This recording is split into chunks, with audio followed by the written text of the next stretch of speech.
Coming full circle from our morning session on diaspora networks that transcend continents to our next panel on the oceans in between them. To dive deep into the challenges facing the world's oceans and the opportunities that ocean diplomacy can provide, I'd like to welcome to the stage Sherry Goodman, an Atlantic Council Board Director and the author of Threat Multiplier, Climate, Military Leadership, and the Fight for Global Security. Sherry, over to you. What's our order? You can go to the first chair. Yeah. Okay, great. Oh, I need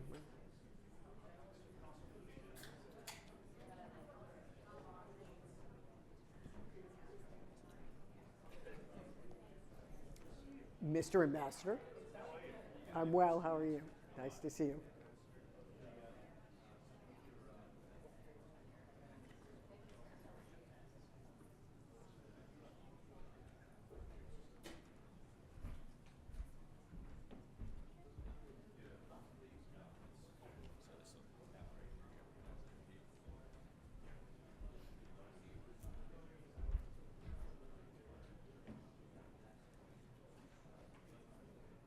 Okay, welcome everyone. You can't all leave now. This is definitely the best panel of the day.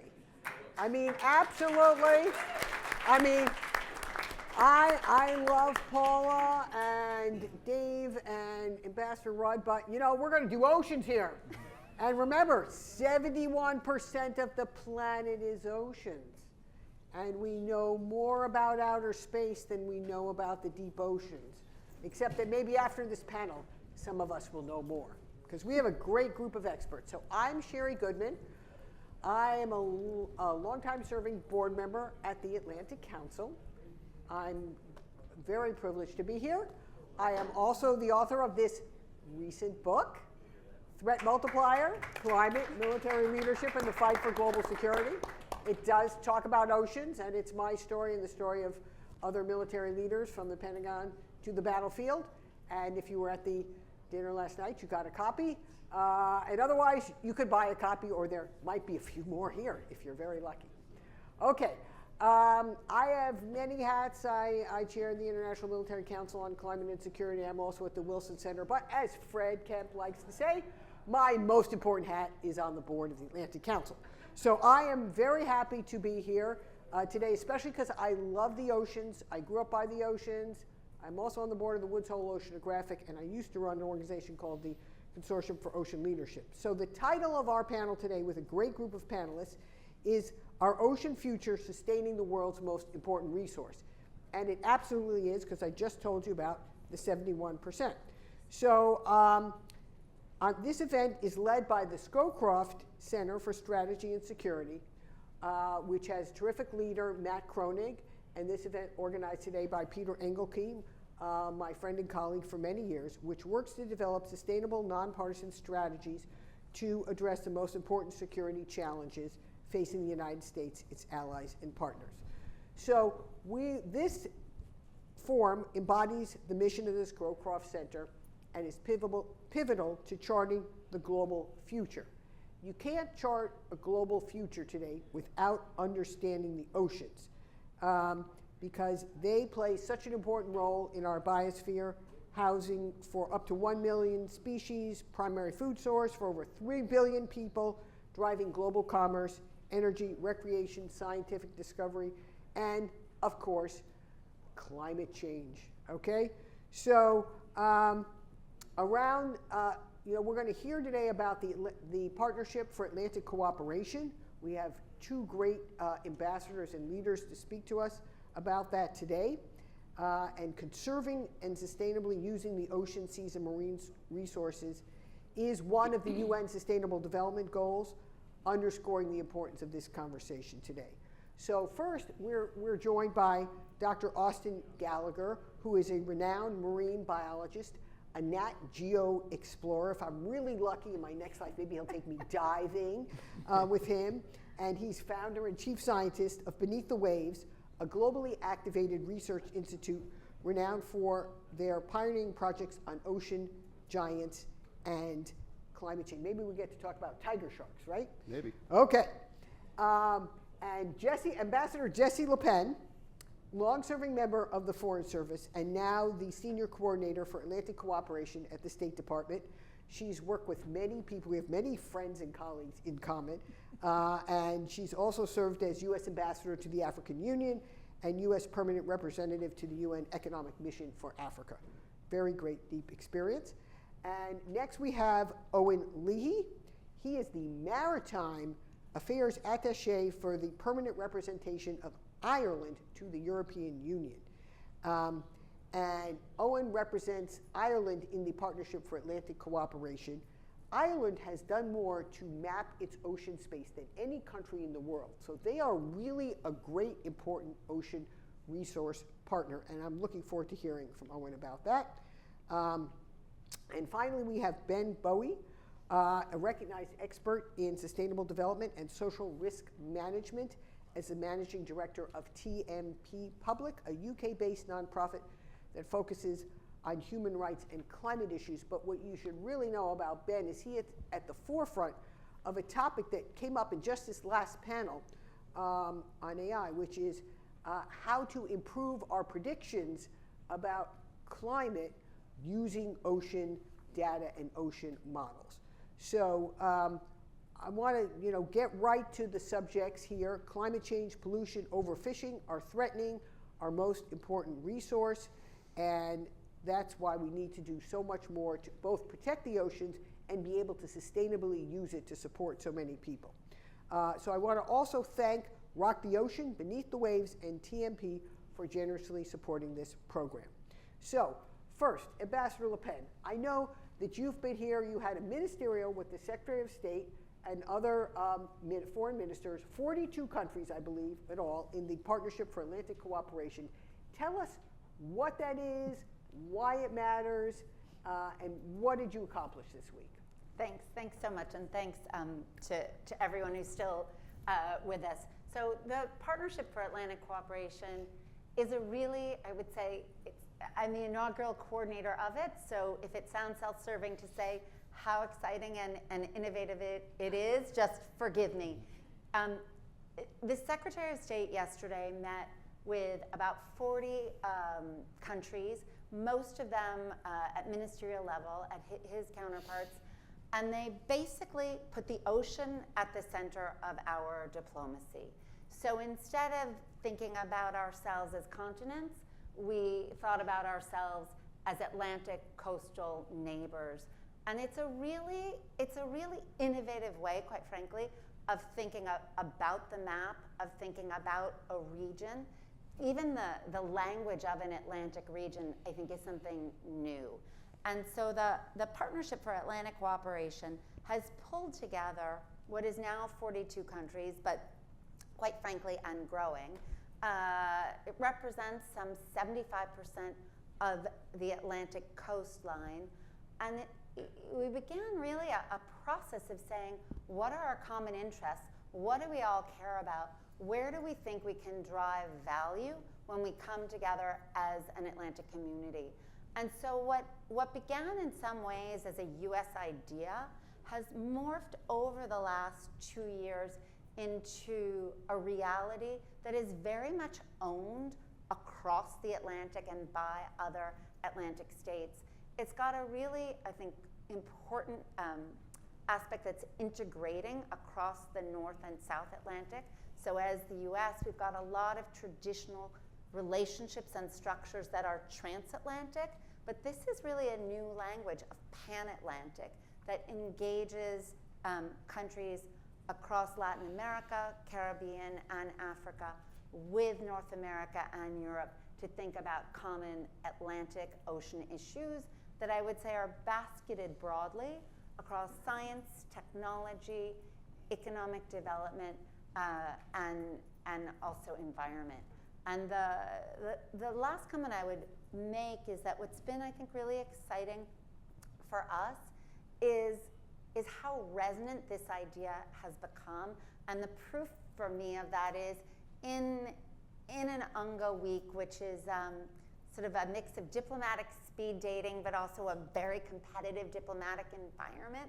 the fact that this has been prioritized by so many of our partners isn't lost on us, and sort of persuades us that the partnership is resonant, is relevant, and is doing what we want in terms of identifying common problems and thinking through shared solutions. Okay, I know Secretary Blinken, because I serve on his, as the Vice Chair of the Secretary of State's International Security Advisory Board, which has a different focus than what we're talking about today, but he likes to talk about new geometries of diplomacy. So say just a little bit more about that geometry question and why that matters in an era where, often we think that diplomacy is having a hard time finding good solutions. So it's a great question. I feel like I could have written it, so thank you.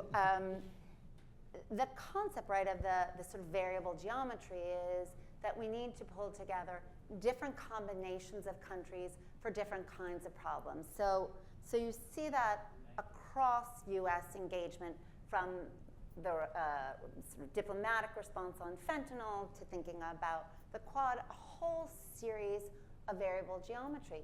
And I think this is exactly that. The partnership is a little bit different because it's so much bigger. That at 42 countries, it's a complicated structure. But it is exactly that. It is saying that sitting in Boston, in order to understand our weather patterns, we really need to know what's happening on the coast of Angola. And these guys are the scientific experts, not me. But the piece that we're bringing is the diplomatic.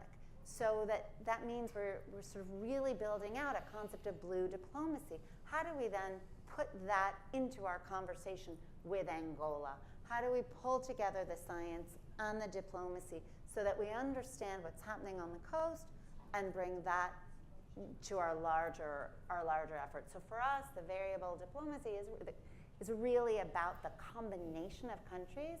And what's been exciting is we've seen leadership from around the Atlantic in the partnership structures. So it's Angola, it's Morocco, it's Brazil.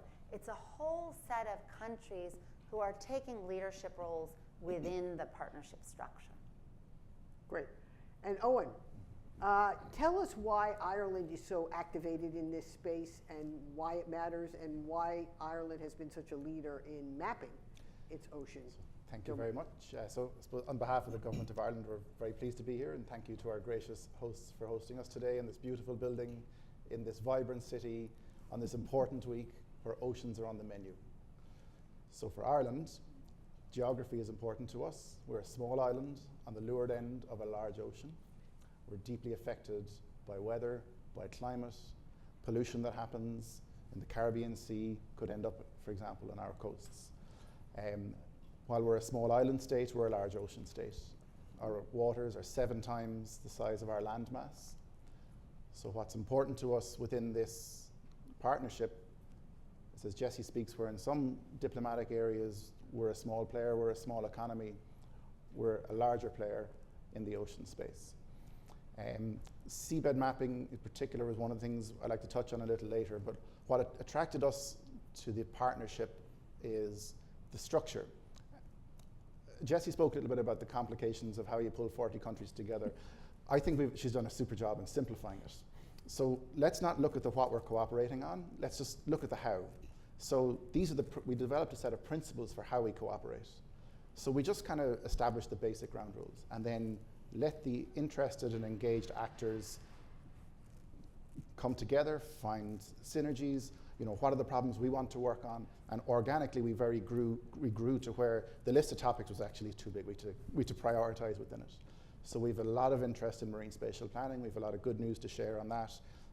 That integrated marine spatial planning approach works so well to develop and get the best use of our marine areas. We have lots of really helpful examples and best practice to share amongst the countries. The other thing that was really, and has been maybe an unintended consequence of the partnership, is the community. If, for example, you pick up your phone and you see on Twitter, Costa Rica does something really cool on that. It's, as a government, how do you get to the people? So we're cooperating. The community is now at foreign minister level, but right down to the practitioner level. So the community has really been a major, a very important piece for us, and something that I've been delighted to see grow and grow. And I think 42 countries now and 75%, I think it won't be long till we see 100% membership. That's great. So, Dr. Gallagher, as a marine biologist, you have been the lead scientist for over 50 scientific expeditions across 6 continents and have published 125 peer-reviewed scientific articles in leading scientific journals. And I was happy that I wrote a book, okay? All right, but now we have the real expert. So, Dr. Gallagher, can you give us sort of the Ocean 101 in the context for today's discussion? Sure, thanks so much for the intro. And I haven't written a book like that before, so I think you might have me on that one. Yeah. But yeah, I mean, the ocean is obviously the life support system on Earth, and in many cases it supports additional life support systems. So this is a blue planet. We know the statistics, 71% of it is ocean. 99% of all livable space on this planet is actually ocean. And it is such an intrinsically connected part of our lives. About 40% of the global population lives within 100 kilometers, 60-ish miles of the coastline. And in our country here in America, 40% of the population lives in coastal counties. So it is a big part of our life on a daily level, economically, from a food source perspective, regulating climate. So it's really not a stretch at all to say that human health and ocean health are connected. And why is it that we know more about outer space than the deep ocean? That's a good question. Earlier I said that this is an ocean planet. It's actually a deep ocean planet. The majority of the ocean is inaccessible and very poorly explored. I think about 26% of the ocean has been explored and mapped, so we've still got a ways to go. And there's countless discoveries, human health remedies, solutions to global challenges that are in an inaccessible part of our planet, which is the deep ocean, where it's pitch black, no oxygen, and very dangerous to get to. So these gaps in our knowledge really underscore the need for science and for exploration and resources to continue to go out and explore and understand this resource and how it can aid in our fight against biodiversity crisis and climate change. Right. Okay, that's great. So, Ben, you have been focused very much in your work on the connections between climate and oceans, climate and ocean health in your work at TMP. And maybe you could explain to us how important the oceans are as a predictor of climate change, how they absorb both CO2 from the ocean, but how what happens in the ocean is also going to be informing us how we manage into our climate future. Yeah, and thank you very much. It's a real honor to be here today. So as Austin was saying, oceans are really the beating heart of our planetary systems. They store and distribute heat, water, energy, carbon, and there's a very, very close interaction between our weather systems, our climate systems, and the ocean. We're beginning to understand those interactions a little better, and that's giving us some hope. It's also giving us a bit of fear. The state of ocean health at the moment is precarious. We're on the verge of falling into some dangerous negative feedback loops. So currents, ocean currents, including AMOC, is one of the big ones. Certainly marine heat waves and ocean heating, that kind of cycle. But there is a huge opportunity at this point. As we develop our understanding and knowledge of ocean health, we can use that to bring people together with some of the sorts of platforms and foundations that we've been talking about on this panel already, to start to really understand how we can intervene to protect ocean health while also building up all sorts of other benefits for livelihoods, for biodiversity, and for our economy. Ultimately, the blue economy is worth around $1.5 trillion at the moment. It's growing much faster than the rest of the economy. It could be around 3 trillion by around 2030. So there's huge incentive to raise the priority around oceans. And that's not just because of these short-term opportunities to bring people together. It's because the oceans also play this vital role in the long-term health of our climate. Great. So maybe Ben and you also, Dr. Gallagher, could say a little bit more about the blue economy. Like, what is it? Why should we care? I mean, you talked about the size of it, but break it down into some of its component parts for us. Okay, yeah, so I mean, the blue economy is made up of quite a few sectors. Some of the ones that are more obvious include fisheries, tourism, maritime trade, but there are also quite a few others. Energy, oil and gas, of course, but increasingly renewable energy, undersea cables. It's an absolutely integral part of our economy. And just to be clear, not just our ocean economy, but the terrestrial economy as well. It creates 30 to 40 million jobs at least worldwide. That's growing rapidly. But there are very substantial risks to the ocean economy at the moment related to over-exploitation and encroachment, the fragmentation of governance that creates opportunities for illegal practices, including illegal fishing.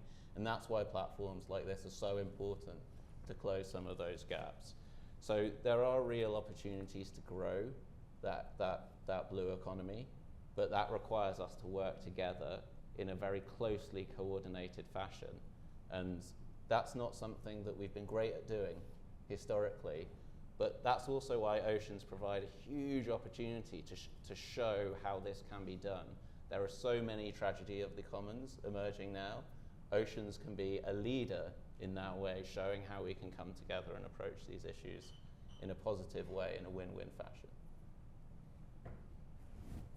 Dr. Gallagher?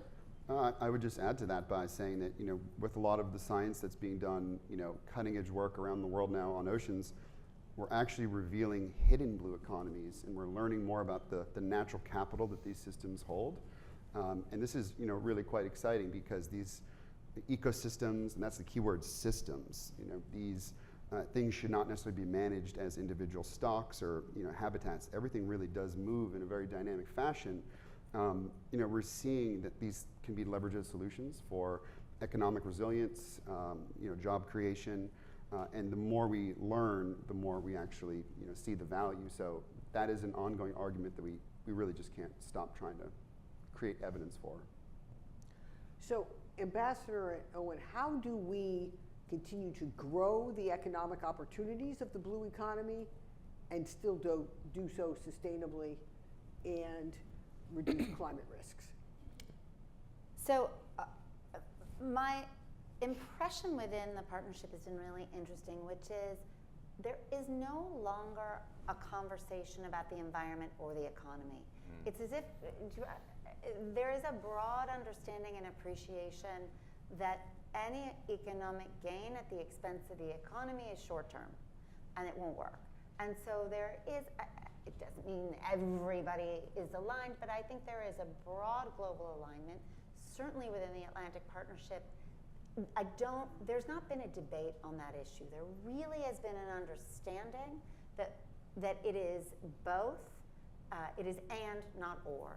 And so I think it's one of the reasons there's been a lot of interest in a couple of topic issues. So one has been, as Owen said, marine spatial planning. Another has been sustained ocean observation, right? It's sort of, how do we understand what is in our ocean? And then how do we think about our interests, our uses, competing interests, all those issues, and sort of the latter, right? The marine spatial planning done in an inclusive and transparent way. I think the reasons those agenda items have really resonated and been driven forward by partnership countries is because they speak to both the interest of the environment, specifically marine protected areas. How do you prioritize your biodiversity, identify an appropriate MPA, monitor implementation? How do you do that while you grow your sustainable blue economic activity? So the progress on that within the partnership's been really important, and I think where I see a lot of the contributions is in some of the learning. Sort of, what's the experience in Costa Rica? What did they not know when they started? What do they wish they knew? And how do they share that knowledge with Côte d'Ivoire? So some countries are farther along an MPA, an MSP, Blue Economic Development, how do they distill that experience, that knowledge, and share it with others? So maybe if I could share our experience, and I'll come to your seabed mapping question, I guess, finally. But since 2012, Ireland has had an integrated ocean plan, and aligned to the plan is metrics. Because if you want to move the levers of politics, you need the data and you need to show the value. So that's been very helpful for us.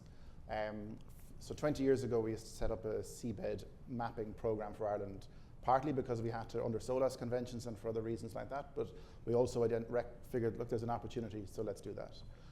What has really been a surprise, when we did an economic value study on what it has cost us to produce these maps and this data and the value of the data, it's been a 7-to-1 multiplier. That absolutely rocked most of us back in our heels. We're like, this isn't a burden, this is an opportunity.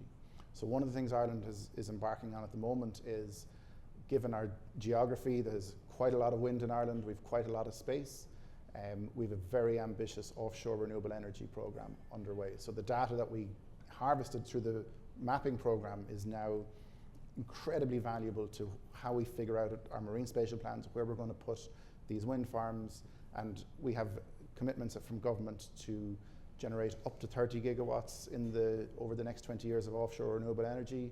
And when you consider that our domestic demand is about 5 gigawatts, it allows us to become energy exporters, so it's good for so that's a major in the black for our blue economy.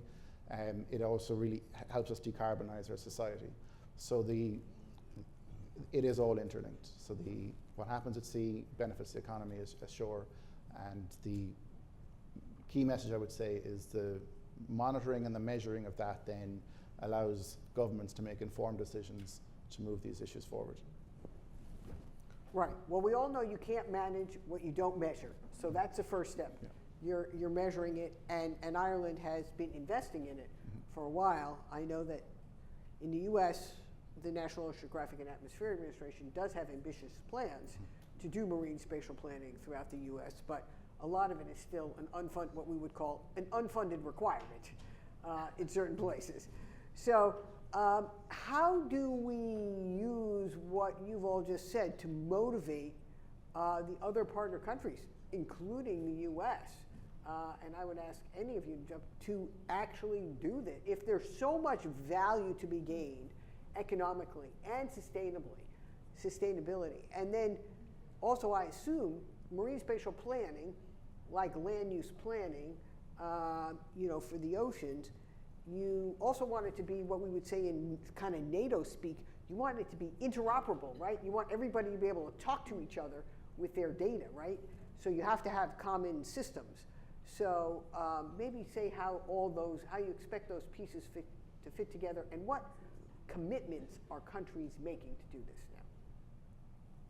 Well, I could give an example just on one of how do you take data like what Owen is talking about and extract real value out of that. So in the Atlantic Ocean, a lot of countries' coastlines, there are plants that are subaquatic, plants like mangroves and seagrasses, and in tidal marshes, you have these ecosystems that we call blue carbon ecosystems. Right. And they've really gained a lot of notoriety in the last, especially the last 5 to 7 years, for a lot of the ecosystem services that they hold. And they're now being seen as climate allies because they do sequester and store large volumes of atmospheric carbon. So the largest carbon sink on Earth is actually the seafloor. And most of it will end up in the deep seafloor, but in shallow coastal ecosystems, our plants do that. So actually I was in Ireland last year, and we were doing some seabed mapping with basking sharks, actually, and with cameras attached to them. So they were helping us sort of refine some of those models. But this carbon that is being pumped and stored into the seafloor, in theory forever, thousands of years, has a real value to it. There's an economic value to it. If you think about downstream opportunities like carbon credits that would, in theory, work really well to create an economic model for protecting the ocean and creating new jobs. But also, blue carbon ecosystems actually save lives. And I'll just zoom out a little bit and give you an example. So in 2004, there was a tsunami that hit Indonesia, and 250,000 people died. It's really devastating. And mangroves, which we have, in the subtropical regions of this country, or Brazil, Florida, which are part subaquatic and part above the waterline. The mangroves that were in some of the coastal regions in Indonesia that hadn't been removed and lost, they actually saw a reduction in loss of human life by about 20%. So those communities were in part spared by the mangroves in just a 100-meter strip, which is about 350 feet of mangroves, and saved thousands of lives, 10,000 lives about. So it really is about seeing these ecosystems and creating new models for protecting them, and then making sure they stick around. Natural infrastructure. Correct. Is what some people say. Yeah. That's great. So, Ben, take us into the future. If we're having this panel, 5, 8 years from now, what are you going to be able to share with us in terms of the models and the predictive capability that you're working on now? And how will it change what we do in different sectors of society? Well, I think we're obviously entering an age of deep uncertainty at the moment, and there are many factors contributing to that. I think there's a lot of emphasis and excitement around the ability to build our foresight, our risk planning, and the nature of air-ocean interactions is an absolutely essential part of that mapping of the future. And so at the moment, I think that can really seem quite scary to a lot of people, and that's why the doomer narrative often takes over when people start talking about climate and oceans. But I think that in the next 5 years, we'll see those opportunities being defined. We'll see the materiality case coming through, the business case, a very, very strong diplomatic case for using the oceans as a way to bring countries together. And we'll have a much, much clearer sense of how those interactions work to shape our future. So we'll have a much stronger foresight capacity. We'll have a much better opportunity to plan for those kind of win-win outcomes, whether that's at an international level or whether it's helping the sort of coastal communities that Austin was talking about, who are absolutely at the forefront of the climate crisis, and where building resilience can have such a strong multiplying effect. So I think we'll see that 7x or however many times we can multiply the return on investment. That's what we'll really see, not just in financial terms, but in political terms as well. Right. Thank you, Ben. And I think, I write about moving from the threat multiplier of climate insecurity to the opportunity multiplier. And one of those key areas, I think, is just what you're talking about. It's the climate tech, the improved predictive capability. People are all excited about AI to show us the future. And on the last panel, I talked a little about how AI is going to help us on climate. But it's with those improved understandings of the air-sea interaction and the ocean and what we understand about the oceans that we're going to be able to get those models and tune them and make them decision relevant. Decision relevant, because you've got to have the science and you've got to have the models, but then you have to have different sectors of society. Maybe you have to use it to make decisions where it's banking, fishing, insurance, defense, whatever, health. And that is sort of the cusp of the excitement that, in particular, I'm very excited about. Now, I understand that we have a few minutes for questions. So if anybody in the audience has a question they'd like to ask of our experts, the floor will be open. Okay, yes, gentleman in the corner. And can you introduce yourself? Thank you.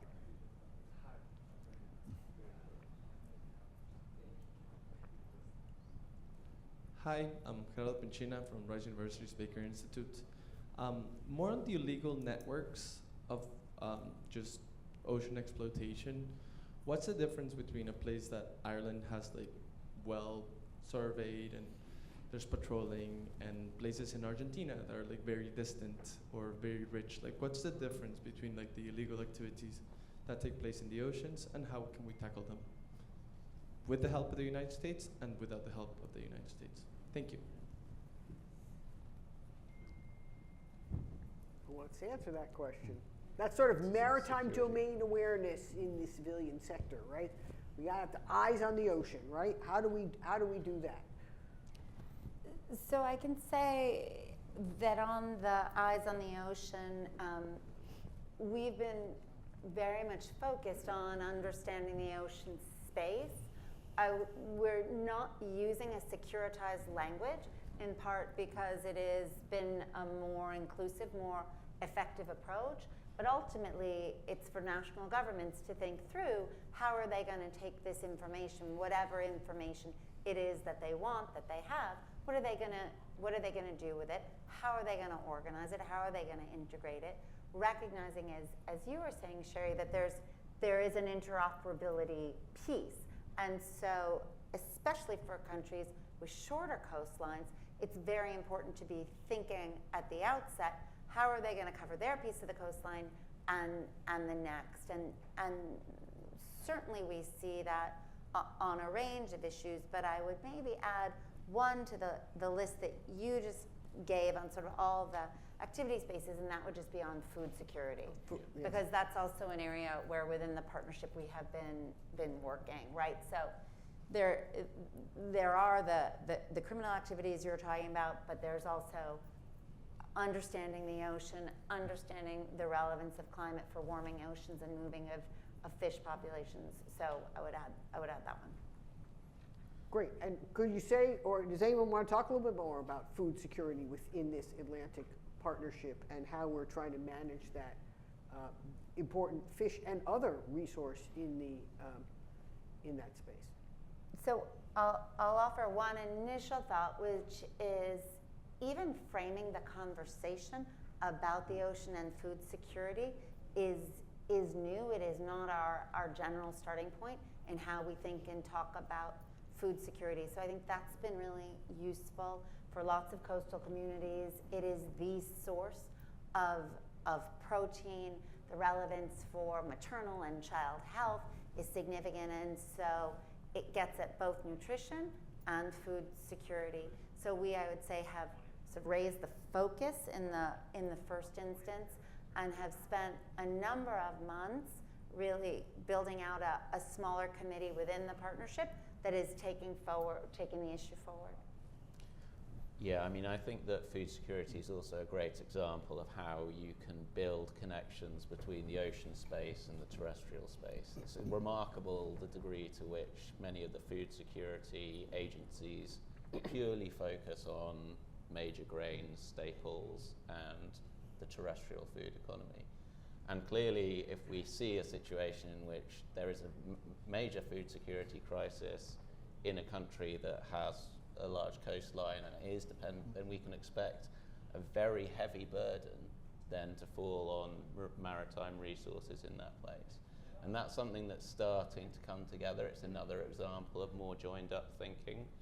And it's also an area where, again, you can see huge opportunities to support particularly coastal communities in that monitoring of overexploitation, and also in building their own food security systems at a kind of local level, both terrestrially and in the maritime space.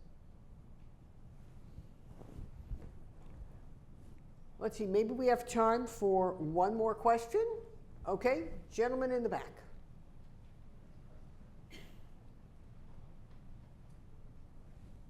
Thank you. Michael Bitsurkio. I'm with the Eurasia Center, a senior fellow. I'm wondering if any of you, great panel, by the way. I wonder if any of you have any views on, I don't like the term land reclamation, but there's a lot going on. Sand, tons of sand off the coast of Vietnam being moved thousands of miles away for resorts, things like that. But top of mind is what's happening in the South China Sea, or what the Filipinos would call the West Philippine Sea. China building enormous islands out of nothing. And I can't imagine that doesn't have an impact on fisheries, on the environmental health of the oceans. Do any of you have any, or is there any research on that type of huge reclamation going on and what it does to the ocean? Thank you. There's certainly a lot of data that shows the impact of disturbance to ecosystems in general and how that disrupts lots of natural processes. I mean, from the biodiversity of small microorganisms all the way up to moving critical habitat for a lot of species. So use that example of blue carbon ecosystems. If that type of dredging, for example, happened in a seagrass meadow or a sand flat where there was seagrass, those are ecosystems that support 50% of the top 25 global fisheries. And they're nursery habitats for baby fish, and a lot of these resources that these peoples really rely on. So it's a major, it has major long-term effects, and sometimes it can take decades actually for that to come back. So in the sediment where these seagrass plants actually bury their roots down, it can go down about 3 or 4 feet. And all of the carbon that has been stored there for millennia, ancient carbon, by the way, that will then get released back into the atmosphere. So it's actually creating greenhouse gas emissions by doing that, and it's invisible. So you really don't realize the multiplying effects that sometimes those things can have. I think there's another dimension of this, which is a little less sticky geopolitically, but I think much wider reaching in its potential impact, which is deep sea mining. And it's a great example of where pressure for rapid mitigation and the relatively weak governance of ocean space creates this kind of strong or growing incentive for a set of practices that has a very, very unclear but potentially devastating set of impacts. And so, that's, I think, a really good example of an area where you can frame the issue around deep sea mining and get to lots of these geopolitically sensitive problems or solutions to them. Right, Ben, I think it's Papua New Guinea is the first country to allow deep sea mining in its EE exclusive economic zone. So, That's and there's right. a lot we don't understand about the Yeah. impact of that yet. So the unintended consequences. Yeah, but Right. some of the bigger countries are also looking at it quite closely. So Japan has, as a resource poor country, is definitely thinking hard about that. And I think that's partly connected to the fact that China is so dominant in many of those supply chains. And so there are these very close interactions, of course, between these geopolitical issues and these transition challenges. Okay. Yeah. I think we're going to have to close out, but I'm going to give you each like 1 minute to give, or less than that, to give your one takeaway for the audience from this panel. So everybody goes home and knows exactly what they need to do. Ambassador. Sure, thanks. So I would actually invite this policy community to engage with us, that the Partnership for Atlantic Cooperation really is a new innovation. It's a new initiative. And so we are building it as an intergovernmental structure, but recognizing that governments don't have all the answers. And so partnerships with civil society, with non-governmental organizations across the board are really important, both in terms of thought leadership, in terms of programs. And so we are also really open and interested to engage sort of across the board. So I really invite and welcome that. I suppose if I was to echo Jessye's sentiment, the appetite for partnership and for multilateralism in the ocean space is growing and is evident. We see this in the EU institutions where I work closely, where we're establishing new sea basin mechanisms, cooperation mechanisms, and that, I suppose, this is going to help governments to move to maybe to steal Hervé Berville, the French Secretary of State for the Seas line, to move oceans from the side dish to the main course, because it's clear the ocean climate nexus, our future is intrinsically tied to the oceans for a number of reasons, for climate, for energy, for biodiversity, for all these. So let's do what we can to cooperate to move it to the main course. I would actually just echo what the ambassador and Owen said, is that, that collaboration is just so key. And, when we think about the ocean as these connected systems, from the tiger sharks to the seagrass meadows to, everything that way, we should really look at the problem-solving teams that we build, similarly, because we really do need to embrace the speed and the innovation of entrepreneurs and startups with, the legislative capacity of the public sector and with the knowledge of the science and policy experts. So it really is about radical innovation and cooperation. Yeah, I mean, I think raising the priority of oceans is absolutely essential. I think They demand an integrated, interdisciplinary response. They demand many things that we should want to do anyway, whether or not we have these challenges in front of us. We can do that by improving the science, by improving our foresight of these issues, and by designing and implementing solutions that are both top-down, but also bottom-up, and really making this a broad-based set of solutions. Well, this has been a great discussion. I want to thank our panelists, thank Fred and Jenna at the Atlantic Council and the Scowcroft Center and the ABLE team that put this together today. Peter, thank you all very much.